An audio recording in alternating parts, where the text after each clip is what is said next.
a little less, but in general, this was very promising and allowed to elaborate a bit more on the e-learning. Following these high rates of implementation, there is a deep understanding of the standards. Previous to the e-learning, to the e-course, you have reported feeling mainly a bit confident to quite confident. And after taking the e-course, you can see a clear change in confidence where most of the answers are confident or very confident. From the interviews, from the surveys, it appears that the e-course was a very comprehensive tools to understand the standards. It served as a very good introduction in implementing the standards.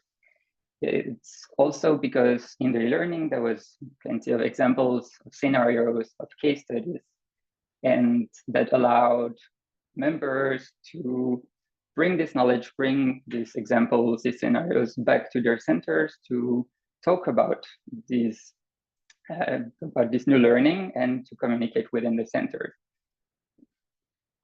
After this deep understanding of the standard, we can see that there is an overall acceptance of the 17 standards after taking the e-course. This was a survey after the e-course where centers were mentioning which standards they were planning to adopt, which standard would require improvements, and so on. And you can see here that mostly the standards, the whole category is the highest, with access to justice as well. But you can see this shows really that all the 70 standards have been accepted by the member centers. During my evaluation, there is main trends that have been identified. There is the victim participation and feedback. This was one of the main trends. The organizational capacity and staff welfare, where staff welfare is one of the standards that have been mentioned the most as an introduction to a new standard, realizing that staff welfare, staff safety was very important and was maybe not enough focused on previously. Of course, advocacy for legal support and access to justice. This is one of the standards that is the most difficult because it doesn't only depend on you, member centers and rehabilitation centers to develop, to improve, but it depends on governments, on prison administrations, on a lot of other elements that make it more difficult to develop. And that's why it's one of the standards that comes the most in needing improvements. And documentation and evaluation. This also comes with the feedback. This comes with advocacy. So it has been mentioned many times. Cultural and contextual adaptation in understanding as adapting these standards to the countries or regions where you're working. And advocacy for rehabilitation funding. This was mentioned as one of the main problems, as it is difficult to apply all the standards without fundings, and rehabilitation funding has been a problem across the world from north and south. This is a common problem, and collaborative and strategic approaches. After the e-course came the webinars, and member centers have mentioned that the connection between e-course and webinars was very important in a way that the knowledge acquired during the e-course, the webinars made it able to translate this knowledge, to talk about this knowledge, to talk about their challenges, to hear from other centers what they have done to apply these standards. And so this relatable aspect was very important.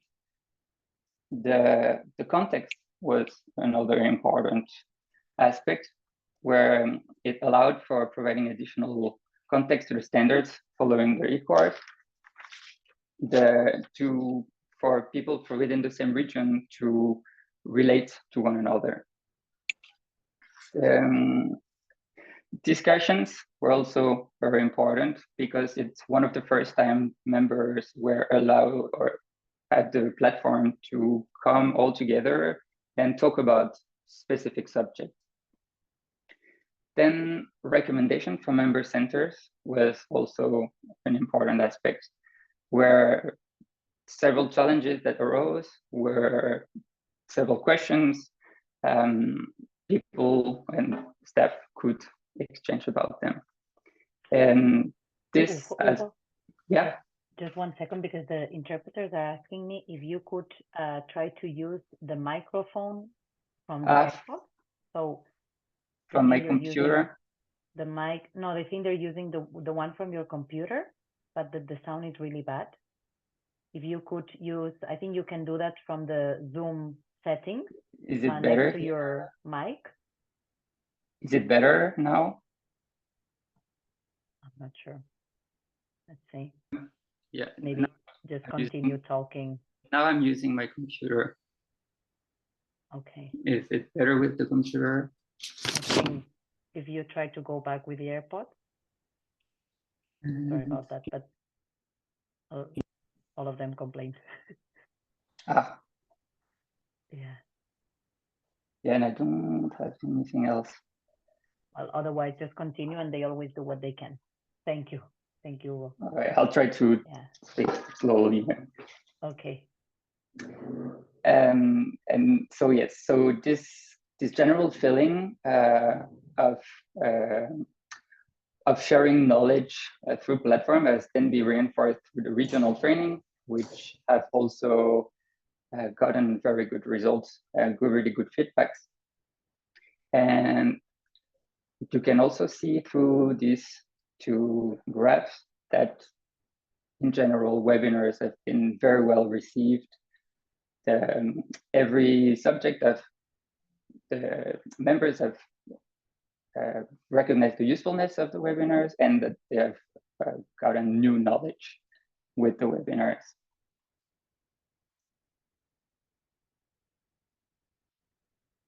One of the important aspects of the standards is the feeling of comprehension as usefulness. What has been done with the e-learning package, with its introductory aspect, with its sharing knowledge, is that everyone that has participated in this survey that I've realized around 2 months ago felt very familiar with the standards, recognized the usefulness of the standards in the work, recognized the usefulness of the standards within the standard of care provided to a torture survivor. And this is a very important part of the evaluation, is that everyone feels that they have understood, that they are in control of this new knowledge and can apply this new knowledge and also share it with other centers. Now that we're looking into anchoring the standards, I've made a list of points that I think have been very important for the success or the results of these standards. So we can clearly see that the standards have worked as a common language. There has been a general consensus during surveys, during interviews, that it has facilitated dialogue, it has facilitated discussions, but also made members to more easily connect with other person, because they know now what is the problem, can identify where they need advice. It has been an introduction to new standards that have improved rehabilitation services. This has been mentioned before, but has been true with safety of staff, with participation of torture survivors, with including the families in the service. that's new standards that have been introduced and that really improved the rehabilitation services. Another element is the structured guideline and the framework for centers to refer to. The standards have really been understood as not being imposed, not being something that you need to reach, but more as a guideline, as a framework, as help for achieving better results. And it's been very welcome because it allows for a better structure, easier discussion within the centers on what to do next. Yeah, better planning, better scheduling for the future also. Another aspect is the comprehensive breakdown of each standard, making the standards accessible for all. This refers to the introductory approach of the e-learning to all the e-learning, all the webinars that have really broken down all the principles, also the guide on the best practice that gives some bullet points of what was understood within all the standards. Another important point is the variety of platform and the material to meet the need of centers around the world.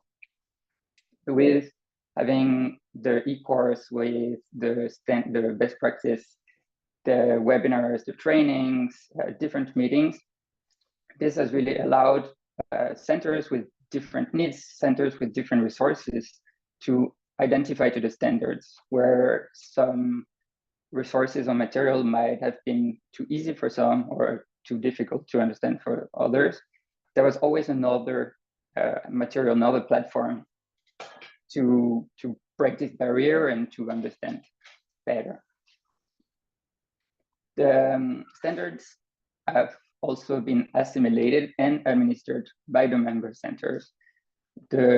Once the standards have been released, it is you, the members, that have implemented the standards within your practice, that have come up with new ways of implementing these practices, and you made what the standards are now. And that's an important point of anchoring those standards, because you are making them live, you are making them evolving, and that's why they are like this right now. There is a general understanding of the purpose of the standards through the learning, through the communication, through the knowledge, and just the bigger understanding of that it's a big project to improve rehabilitation services in general. There is also a big sense of community and support, where it is easier now to reach out to other centers, to reach out within your center to people if you also have some difficulties, some stress. You know that it's easier to reach out to other staff members, or if you have difficulties as an organization, to reach out to have your question answered, but also to share best practices. One example was also for Lucia, that is working in Russia and that is working by herself within the rehabilitation center, and that really helped her to communicate more with other rehabilitation center to improve her her work, to work more with torture survivors, to understand more from close region what was possible to do. And the last one is encouraging results, where in my interviews and surveys, staff from different centers have told me about the encouraging results, the fact that the survivors are feeling more engaged, are feeling better, that their family is feeling better. So this results is also encouraging in anchoring the standards. And finally, there has been some recommendations from member centers during the process of the evaluation. One of the main recommendations was the translation in local languages for greater impact. This was mainly true in Africa, where there is plenty of local languages, and it's been difficult for the member centers or for the translator to translate the entirety of the standards, or maybe to miss some points. So this has been recommended quite often. The second point is the more platforms of session to facilitate dialogues and knowledge sharing among members. This was mainly recommended because the time was a bit too short during webinars to go deeper into some questions or to go deeper into some topics. So it has been mentioned that it would be useful to have an online platform to meet, maybe regarding a specific topic, a specific standard, or specific problems. There has been a lot of recommendations after the webinars where you could input which topic you would like to use, and you can see that there is a will to go further, to have very more specific topics within the standards, and that could be a good way to allow that. There is then, yes, best practice on methodology and outcomes from member centers that have received grants. This has been mentioned as some centers wanted to know how to effectively write a grant proposal, to how to use this grant in the more efficient way, and to hear from member centers that have beneficiated from these grants and how they have implemented it. And finally, this came mainly from the global north, where they would like a more advanced learning on the standards to be based on the lesson learned, on the best practice, on the failures, and to introduce all these findings into a more advanced learning. And all in all, during my evaluation, I can say that I've been greatly surprised by the effectiveness, by the kindness of persons I've interviewed, how the standards have been very well received, and I was not expecting that, and that's been a real pleasure to work with this, and I hope the evaluation will allow to profit for a second part of the project. Thank you very much. Thank you, Hugo. Thank you so much for the presentation. And I mean, as you're saying, this is part of, you've only experienced one of the multiple processes in which we engage with members into, you know, improving quality of services in general. Because I'm aware that some of you, if not most in the call, have spoken to Hugo or responded to the survey that he shared. So thanks for that. But yeah,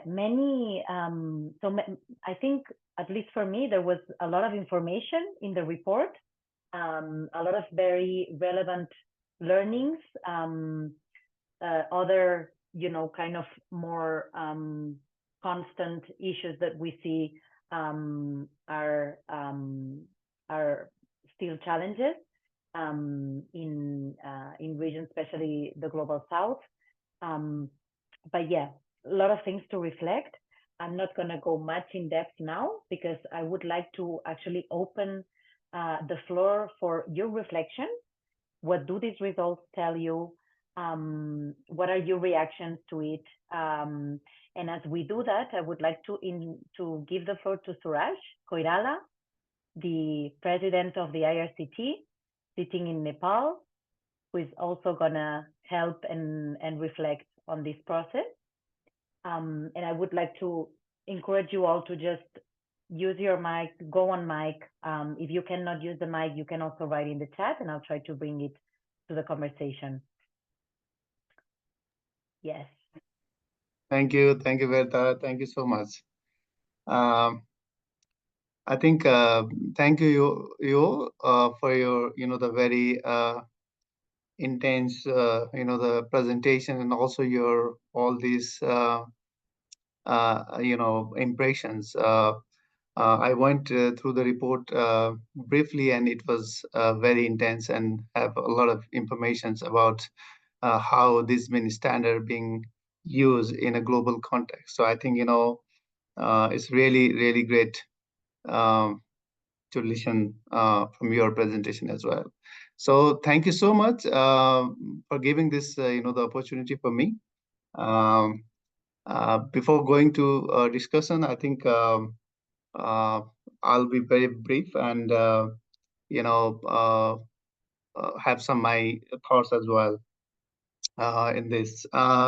I'm very pleased to see you all. I mean, is a after a long time, and few of them I met you in between, but not much. But I think I'm very pleased to hear from our presenter about how you are been acknowledging these standards in your own context.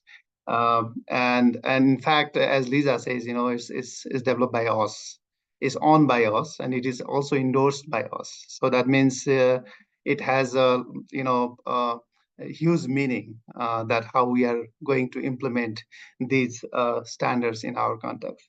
And also having these, the e-learning platforms, have also webinars where we can have a lot of interactions, a lot of the personal experience sharing. I think that will be a very important platforms and the tools that we can learn from each other, and the indicators which we have again the involved while developing those indicators will guide us how we are going to measure the things, the actions that we are doing based on these standards. So I think these all things are there as a tools, as a the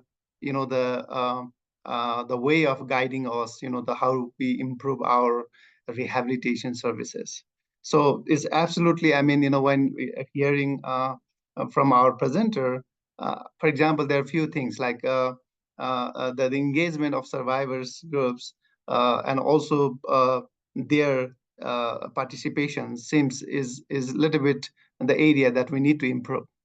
But there is still, I mean, I can see there are few member centers. They are really doing great job in terms of how they are engaging survivors in their program, in their decision makings, in their all this process. So I think there is some resources. So maybe we can discuss, we can explore how we tap those resources, how we use those the ideas and the knowledge that the member centers are doing. So similarly, I mean, it's not that everything that we are perfect all the time.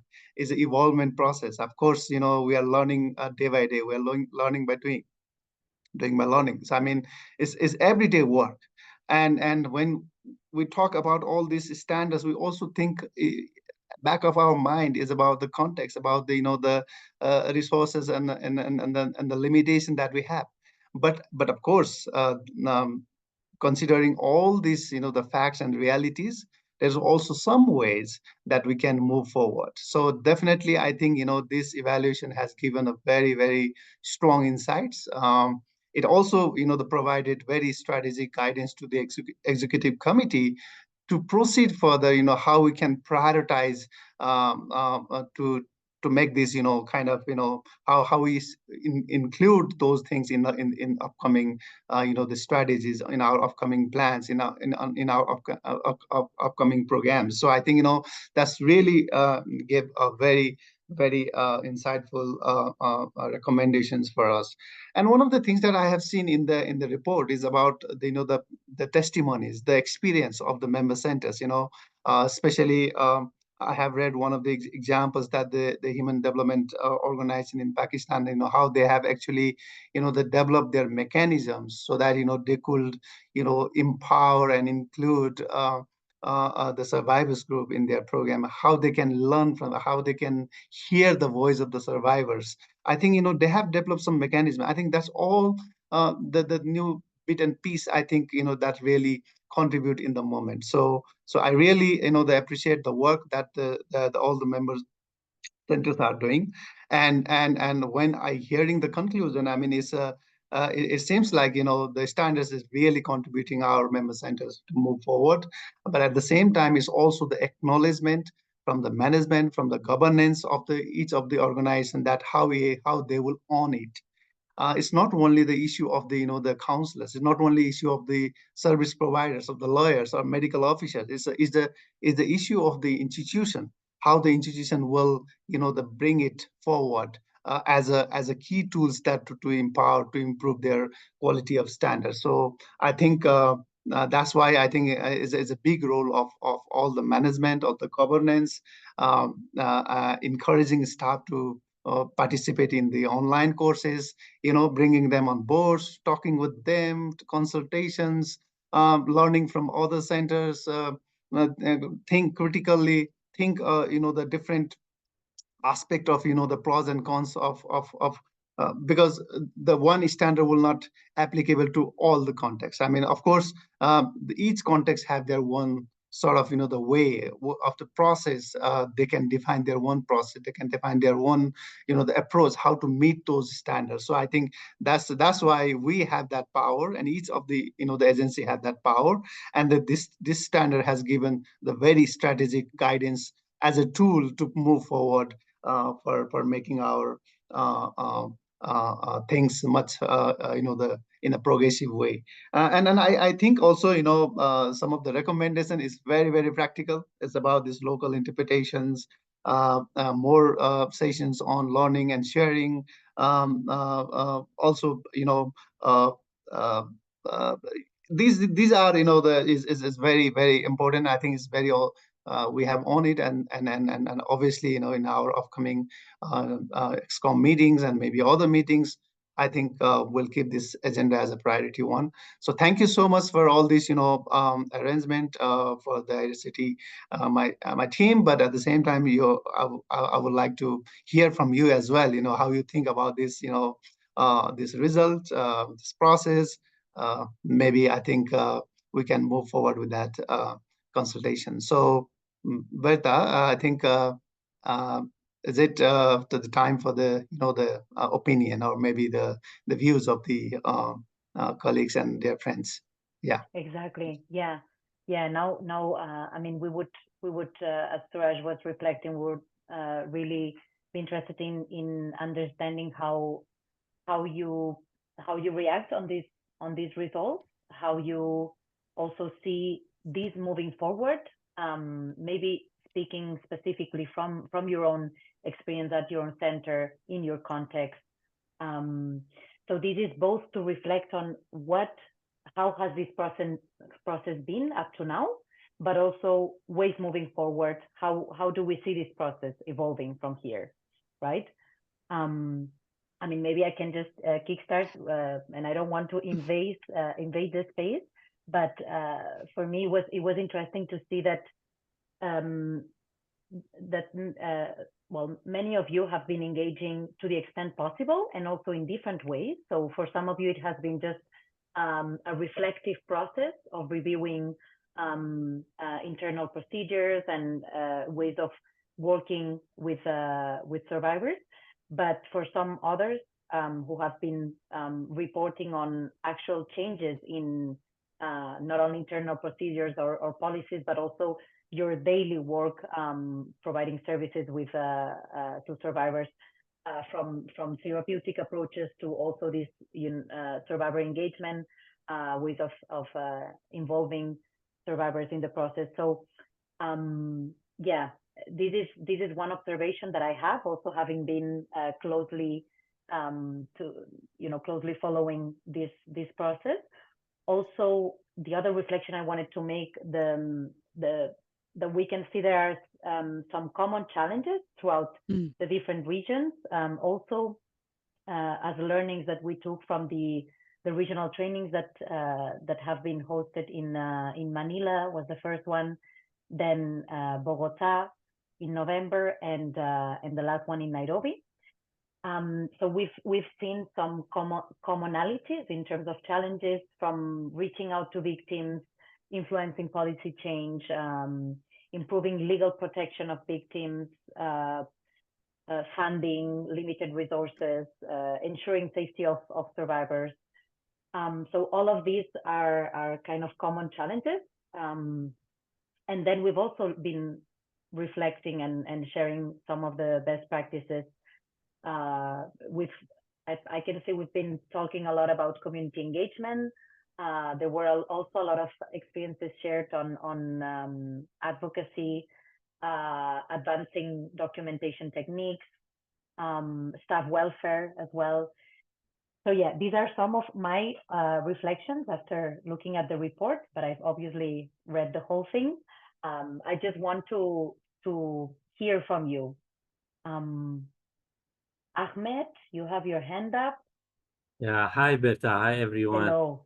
Hello, and thank you so much, Hugo, for the brief presentation of the result of the survey. I have just few comments. One, we saw that non-applicable NA for some of the questions. It will be great to know what are those areas that, or which centers, which paragraph as, or which standard is not applicable, to see how we can adapt it or do it in another way. For example, Istanbul Protocol might be one of the access to justice.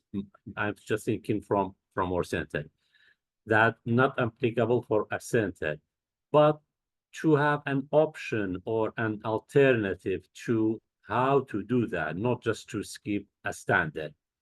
That's one thing. It will be great if we can follow up with our centers to do how we can go around about all standards. Second point, I saw from the recommendation, it's recommended to translate to the local language. Actually, it's not a recommendation, it's a must for me, because when we got that, we immediately translate into the local language so as to exactly understand what each word is doing. And we done a role play on the language so as to be familiar with it. So for me, I see it as a must to be interpreted into the local language. Thank you so much, Berta. Thank you, Ahmed. Very relevant feedback here. And actually in Philippines, we, after being in the Philippines, both MAC and Balay, the centers in there, they asked us to translate the infographic, well, the practice guide and the standards into Cebato, it was. So we did that. But we always say, and Lisa, you might correct me with that, but we always say that it is member driven. So when we get the ask for it and we see the need of translating and putting resources into it, we will do. So Ahmed, feel free to let us know, because I think we have now them in Arabic, Russian, in 6 languages, Spanish, French. Well, we have it in Kurdish language. In Kurdish, yeah. Yeah, exactly. Because that's where we are. But Ahmed, it would be really interesting. I just hop in here, and I encourage others to hop in. This is not more formal than that, but it would be super interesting to understand, you say you did also role play to kind of unpack this. That would be super interesting to understand, like, what kind of role play for which of the paragraphs was a role play, a good tool to make sure people really understood, because I agree, some of these standards, they're quite wordy. So that would be super interesting to know a little bit more about as we wait for, other questions to pop up. Yeah, just to one example, I am right now looking at the Kurdish one. For example, paragraph 3, safety of the survivors. So we were talking about every possible safety and safeguard measures. And when I'm saying role play, what does that mean? So it means in terms of the space that you are working, because we have offices inside detention center.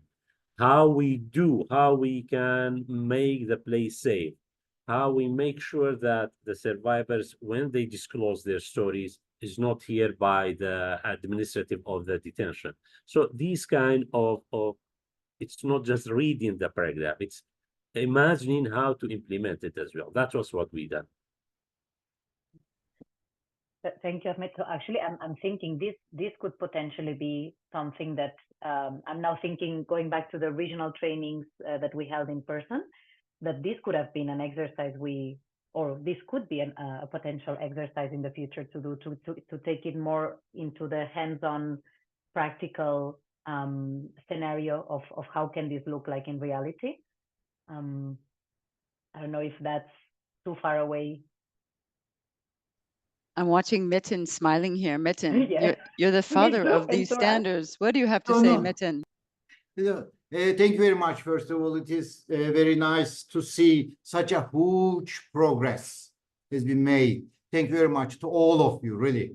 Thank you very much. As these are summarized in the beginning of the meeting, it was a long journey, which was started before the Mexico State 2016. Why? 8 years. Ahmet, at least from our side, from Turkey, for example, really, we need from your own experiences about the safety and etc. So please continue to be in contact. And of course, thank you very much, Hugo, for your work as written in the final report. I only want to, Hugo, suggest one point. In your report, you included Annex 1, as you know, and the sentences written as standards in Annex 1 are not our global standards. So in order to avoid any misunderstanding, I think it would be useful to write our global standards as standards in Annex 1 also. I think please take into consideration because your sentences as written as standards are the sentences which were formulated in the practical guide, but those sentences, the purpose of those sentences are different than the. So please take. I only want to remark it, but thank you very much, really. And I believe that this journey will go on, and such a spaces is very huge chance for all of us to exchange our own experiences, to learn from each other, and finally, this absolutely a kind of a human rights movement. So thank you very much. Thank you very much for all of you, and all Lisa and Hugo, Berta, all of you, Elchin. Thank you very much, Metin. I just want to say, yeah, I've included those because that was the questions in the service, but I will change them and send the updated version. Thank you very much. Yes, I know. So we have to a little bit look again the surveys at the same time in order to avoid any misunderstanding. And also, please take, there are some introductory paragraphs in 2 sections, as you know. The first 3 paragraphs before the paragraph 1, as you know, directly related to the first 14 paragraphs. After 14 paragraphs, there are other 2 paragraphs, which are the introductory of the last 3 paragraphs. There are some differences, small differences, as you notice. So it will be also meaningful to take into consideration those introductory paragraphs in 2 different levels. Because, for example, Ahmed, wonderful, thank you very much, Ahmed, ask and suggest something. And those, for example, situations had been tried to be formulated within those introductory paragraphs at the same time. Thank you. Thank you, Metin. Yeah, I think we'll take this into consideration. But I'm thinking, isn't there any other reflection from any of you today in the call? Also, maybe not only on these results, but how has this process been for you? How have you lived this process in your centers, in your organization? What has this meant? What has changed? What have you reflected on? I have a question, Berta, but, Yeah, go but ahead, maybe go ahead. Metin wanted to continue since. No, thank you very much. Thank you very much. I will continue again. Please take. Okay, thank you, Metin, and hello to everyone. I just came back from maternity leave last week. My name is Carmen, and I'm working on the survivor engagement area of the IRCT. And recently, we have been in discussions about the standards related to survivors' feedback and survivors' participation. And we know that this can be challenging at times, both of them, but more recently we were considering the one about survivors' feedback. So I just wanted to ask, we all work with different cultures. Some cultures are more typically direct than others when it comes to expressing thoughts. Some cultures are more hierarchical, some cultures are more flatter. So we would like to know if there are any ways within your culture of expressing feedback in a way that it's natural or acceptable, that might not be through a form, because we're using these feedback forms and we're asking member centers, and sometimes, to be honest, we don't have as much data or detail as we would like. So we wonder if there might be a cultural element. And I don't know if this is a reflection that maybe you can come up with throughout the call, but I'll be available for a chat if something comes up after the call, to think about what other ways, how basically within your culture, how do you find out what people think if it's a culture where you wouldn't say directly? In which other way can you find that? That was my question. Yeah, thank you. Thank you, Carmen. I think this is a very valid concern / issue to consider as we move forward, because also, yeah, this cultural and contextual adaptation keeps coming back, and I think it's an important one to reflect on if we want to go more in depth with specifically survivor feedback. Now you're mentioning, but many of the other standards as well. Canayo, you have the hand up. Go ahead. Yes, I do. Thank you, Berta. Thank you, everyone. So one thing we've realized in terms of survivors' feedback is, I guess because of cultural challenges, we find that we don't get feedback. We don't get enough feedback when we talk to some women individually. But when we have group sessions with them, I guess it's the comfort of numbers. We find that those feedbacks are coming in, much faster than when we are talking to just one person. So it could be a case where we've spoken to somebody and she says she doesn't have any, she's really not giving you much feedback, or maybe she's giving you one-liners. But every time we have group therapy sessions, we find that for a certain group of women, due to something about the culture, makes women, maybe the experience they've gone through, makes them very repressed and very withdrawn. But when they are in a group of like-minded, for lack of a better way, women, we find that we're getting a lot more of the feedback we want from them. So for certain women, we're doing, instead of doing individual sessions, we're doing group sessions, and that has been very helpful.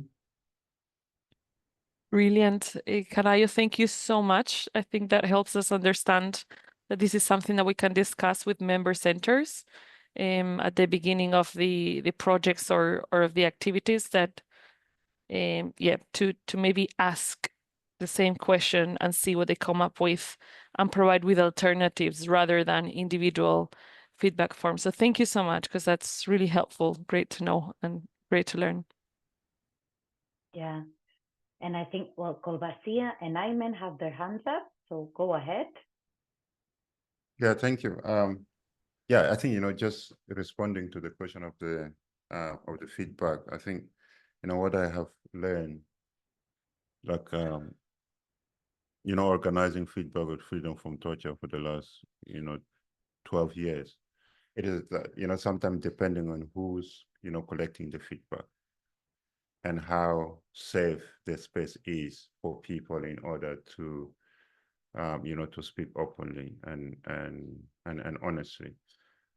And I think, the thing that, come about is, people see, the services they receive, as a free services, and they're very grateful of that. So it's really difficult for them to give feedback directly to the person that, they're receiving services from. And initially, I think when we do, like a feedback session, I think we just, get like excellent.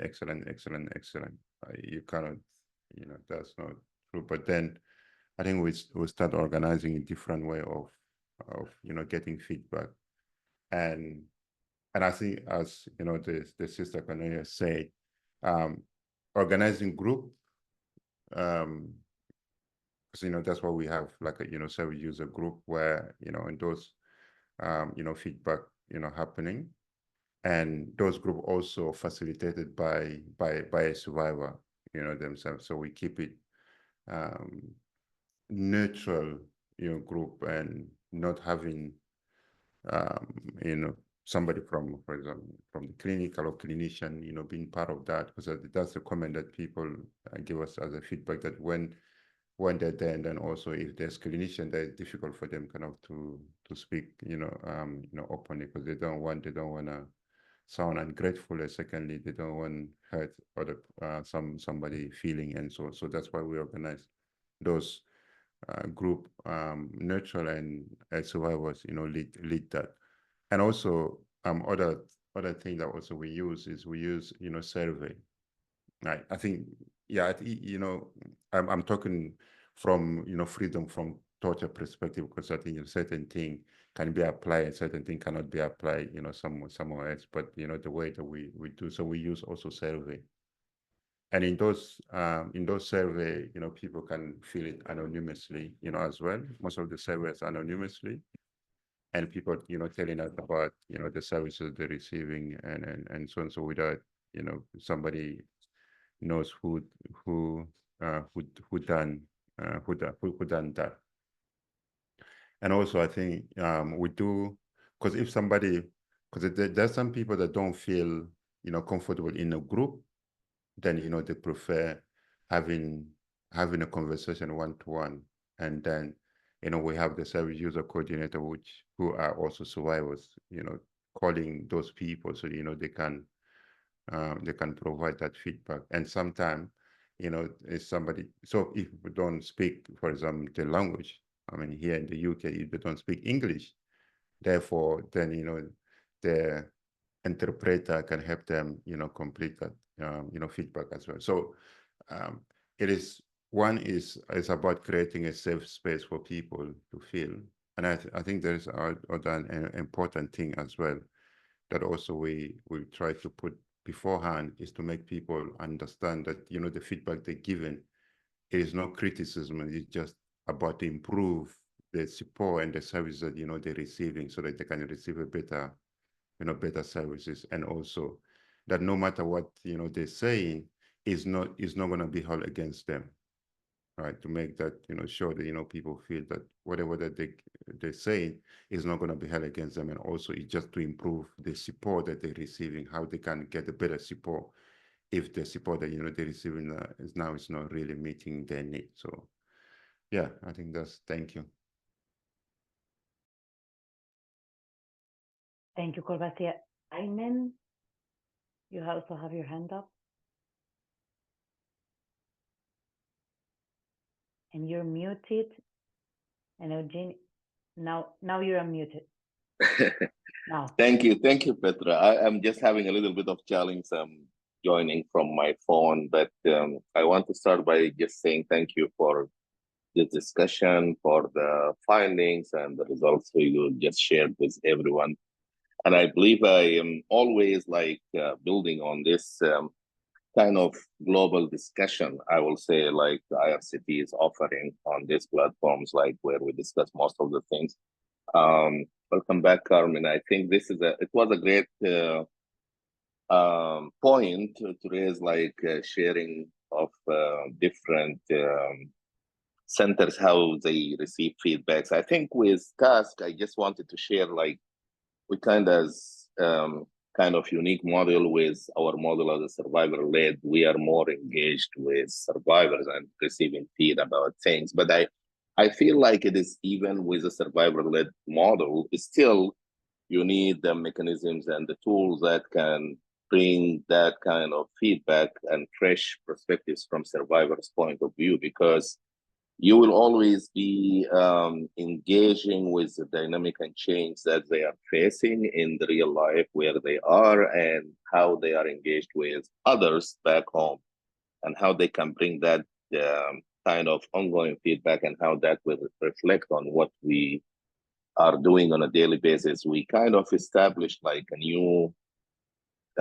survivor council as part of us. So now we have survivors on the board, the executive director, and we have a survivor council now that meet monthly. It's a kind of a town hall we do have for survivor every month, where they meet and discuss like about services, about what we are doing, about issues that like raising, especially now in the US, we have like a new situation with like new survivors crossing the border, not coming on an affirmative asylum situation. So those are the things where we can see, like as a community ourselves, how we can be engaging with those kind of challenges and updates. I believe it started with like even the beginning of the intake, how you can give that sense of empowerment for whoever like coming for the intake to feel their feedback will be part of what you're doing in the future towards them and towards others. So I think like the welcoming feeling of like being part of the organization, how like they can have that, not only the sense of online kind of form that for a feedback, but the human touch of like connecting with survivors to receive the feedback. That will be like very important. Also, feeling the value of that feedback, because most of the survivors, especially if they are involved in advocacy of other things, they feel like they are experts in their on their countries and what is the situation with their countries towards what we can be asking as a kind of support, or what is being needed to be done towards like the other survivors on those countries. So I believe it is ongoing process, and it shouldn't be like just collecting data, but it should be also as a tool of empowerment towards where survivors they feel like part of the decision making. Thank you, Petra. Appreciate it. Thank you, Ayman. And I think, as I wrote in the chat, I'm aware we're over the hour already. And I think we were very ambitious to only set it up for 1 hour, because now the reflection is only starting. But for the ones who can stay a bit longer, we really appreciate. I also have a couple of questions at the end. So if you can stay a little bit, we will appreciate. Eugenia, go ahead. You also have your hand up. So thank you so much, Hugo, for the presentation. Yes, very useful. I mean, this discussion has been very useful. Thank you, Carmen, for that question. And of course, I also wanted to share our experience at Tree of Life. We do invest in relationships, building relationships, and also ensuring that we work on the power dynamics. You know, yes, we have community facilitators in the community who organize a lot of these activities, who are part of the facilitation team. And so that enables people to share within a safe space. And of course, yes, we do a lot of other things that colleagues have shared, but I also wanted to say safe space is very important. We also encourage them to give feedback to each other. So it's not just feedback coming to the organization, but we make it a culture and encourage that we empower the groups to give each other feedback and also look at the benefits of doing that. Over. Eugenia, can I just interject? Could you give an example when you're talking about survivors giving feedback to each other? So this can be feedback regarding anything, even behavior, in terms of behavior, even during a session together. It can be anything. It's open. So it's not just feedback in terms of things that are good, but yes, giving honest feedback that is beneficial to the group, and avoid talking behind. Yeah, coming Thank out you. in the open, and yes, over. Thank you. Thank you, Eugene. And also, as I said, interesting that we keep coming back to this kind of group setting, right? Being easier to disclose, to voice, to share. Okay, so I'm aware of the time. I have prepared two little questions that are gonna pop up shortly in your screen now, about these two questions. These two questions that we would like to get your feedback on today. The first one on how has this process been, especially looking at the support that we've been providing, and this is in the form of the e-course.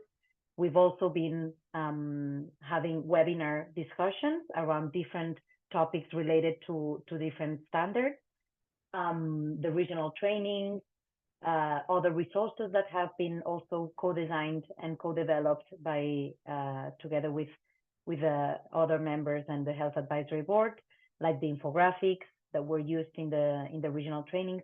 So we would like to know how has this all helped or not, been effective or not. And then the other question is more regarding the ways moving forward. How do you think, what should we continue doing? What should we stop doing? What can we do different? So I'm gonna quickly pop this up on your screen, but at the same, as you get these questions on your screen, also feel free to go on mic and respond to those on mic with live here. I don't know how to say this. Is it popping up on your screen? I can Yes. see it in my screen, Berta. It's there, Perfect. Berta. Fine. Yeah, and as I said, also feel free to, maybe hear from you what has been the most useful modality for you. If you think we could be providing support differently in any other form that has not been provided so far. So yeah, feel free to share also.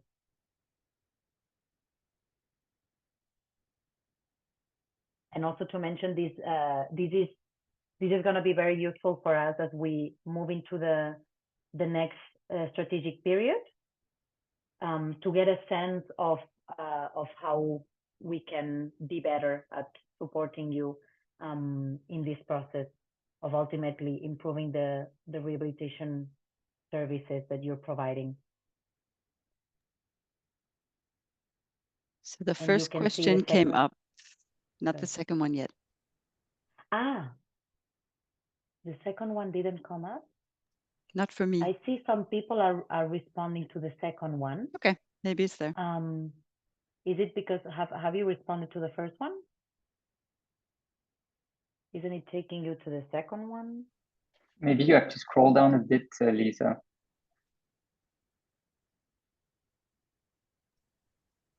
Cool. If others have it, then you're fine. It's just me, the boomer. The second question says, how can the IRCT continue to provide meaningful support in the spaces where we can provide it? That means in those spaces that are not, let's say, that are under our control, meaning that don't depend on external circumstances such as socio-political circumstances and so on. And this is specifically thinking of the standard 5, access to justice. And you can see that in this second one, you can actually write a short answer. It hasn't come yet, Bertha, the second The one. second one is not showing up for people. I see here 20. Has someone seen the second one? Because I can see 5 people have responded. I saw the second one. I saw both the first and second one. Okay, this is weird. I missed the second one. Oh. It's a selective poll.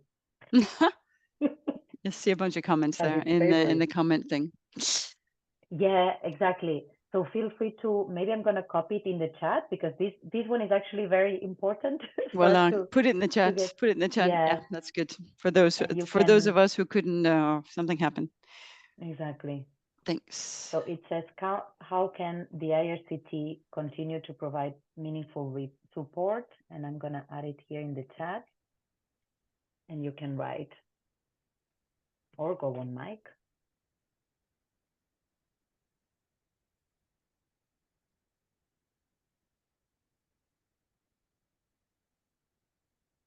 And maybe the interpreters, you can already leave. I'm so sorry for the 12 minutes extra.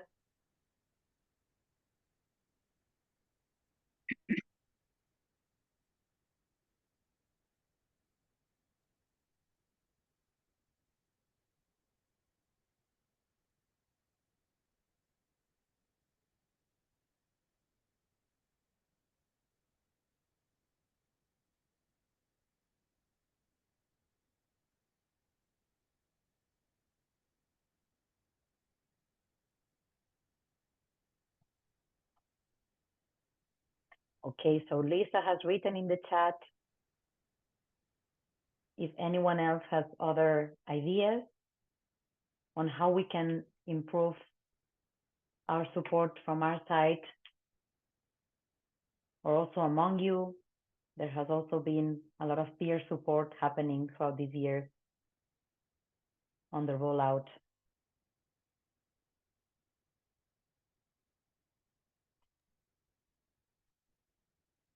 Okay.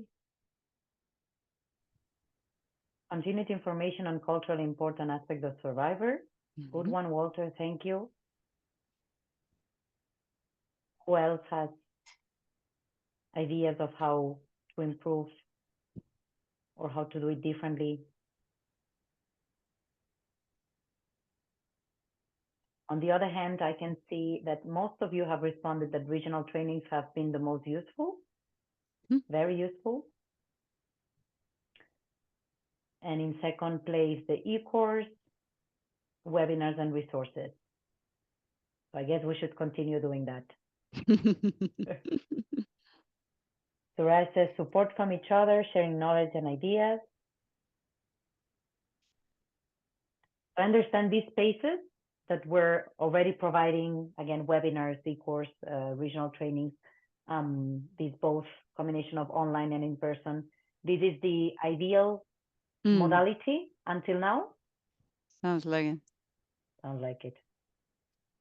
And one thing I would like, as I know we're getting toward the closing, for the first, thank you, Hugo. I would just like to say, Hugo, thank you very much for reaching out. I think you really went the extra mile, and so many members responded. It's really nice to feel that people are responding.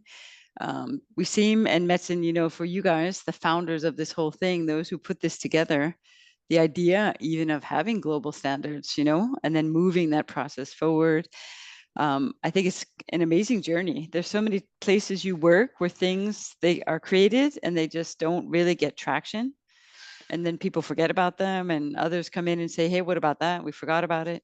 This one is not forgotten. It's obviously in action. It's super cool. Both the UN Voluntary Fund, you know, they refer to this, right? Standard. These standards that we have, they often ask me, how's it going? And we're asking members about them or people who are applying for grants. That's kind of interesting if you hear that. The other one is the World Medical Association. I mean, I think that was phenomenal when the World Medical Association goes on to say, hey, the right to rehabilitation is obvious, something they endorse, but there's these standards that they also spoke to and talked about as a tool. The World Medical Association, for me, that's like, okay, This is a really important piece of work this organization, this movement has pushed forward. But what I love the best is that when you go on the Eline course, all these different videos created by all of you, right? This is a system that you have owned and built and designed and commented on and created and criticized, and we move forward all the time. And it's really a global movement in that light. Those videos are phenomenal. If you go on and check them out, it's really funny and nice to see faces and people's expressions and the challenges they face, and they own it. So thank you very much. It's nice to be part of this and to support, and we will respond to your demands. So demand driven, come with your requests and we'll try and meet you halfway there. Exactly. And if any other idea comes up as you sleep tonight and you share with your pillow, feel free to contact me, and we can have a conversation. We can have a chat. Again, this is only the end of 2024, and we'll be transiting into a new period from 2025. So feel free to reach out. Yes. Well, I think we can close here. Thank you all. Thank you so much. Thank you so much. Thank you. Take care. Thank Thanks you. to the interpreters also. Thanks, Thank you. interpreters. Exactly. Thanks, interpreters. And Hugo. Take care. Take care. Thank you. Bye. Thank you. Thank you. Bye, Gracias. everyone. Nada. Goodbye, Ludmila. Adiós, adiós. Bye. Bye. Bye. Bye.